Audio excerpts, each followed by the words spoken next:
गणपति महाराज की जय हो। सभी जानते हैं कि आज गणेश चतुर्थी है। इसके साथ एक कथा जुड़ी हुई है कि जो भी व्यक्ति आज चंद्रमा के दर्शन करता है उसे कलंक अवश्य लगता है, झूठा आरोप उसके ऊपर ज़रूर लगता है।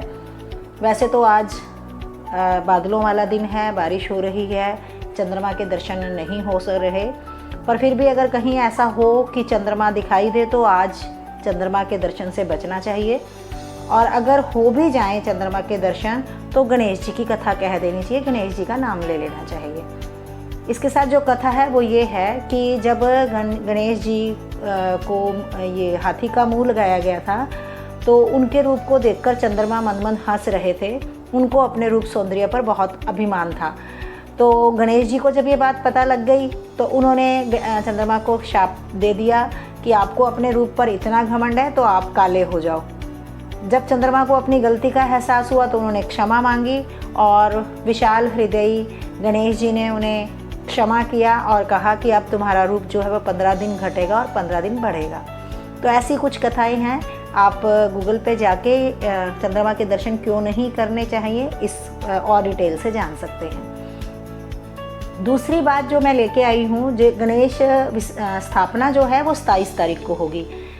एक्चुअली है क्या कि गणेश की चतुर्थी आज रात को आएगी और कल दोपहर के बाद समाप्त हो जाएगी, तो इसलिए ये उत्सव 2 दिन का है। तो बहुत सारे लोग गणेश जी को अपने घरों में स्थापित करते हैं।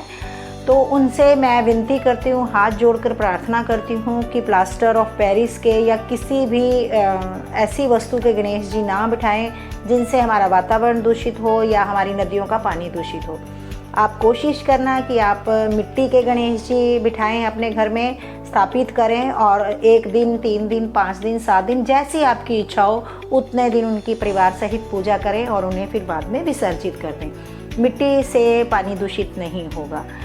हम प्रतीक रूप में भी गणेश जी बिठा सकते हैं अपने घर में 1 दिन के लिए, परिवार सहित उनकी पूजा करें, आरती करें, भोग लगाएं और अगले दिन हम घर के पानी में ही उन्हें विसर्जित कर सकते हैं, कहीं बाहर जाने की ज़रूरत नहीं है। मैं दिखाती हूँ। सबसे पहले आप देख सकते हैं कि एक पटरी है, उस पर लाल रंग का ऐसे कपड़ा बिछाएं और फिर आप सुपारी या फिर एक मिट्टी का एक ढेला ले लीजिए और अक्षत बिछाइए। आप अक्षत आप ले लीजिए और यहाँ पे रखिए, उसके ऊपर कलश की स्थापना कर दें।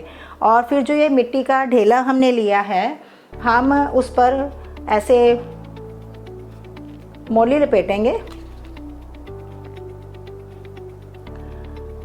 जैसे कि हम दिवाली पूजन या किसी भी हमारे पूजन में गणेश जी को अपने घर में स्थान देते हैं। तो ये देखिए, और ये बन गए हमारे गणेश जी। और फिर आप इन्हें अक्षत के ऊपर ही ऐसे स्थान दे सकते हैं, ठीक है। और ऐसे ही अगर आपके पास मिट्टी नहीं है, आपको नहीं मिल रहा, तो आप यही कार्य जो है सुपारी के ऊपर भी कर सकते हैं। सुपारी से भी हम ऐसे गणेश जी बना सकते हैं, ठीक है।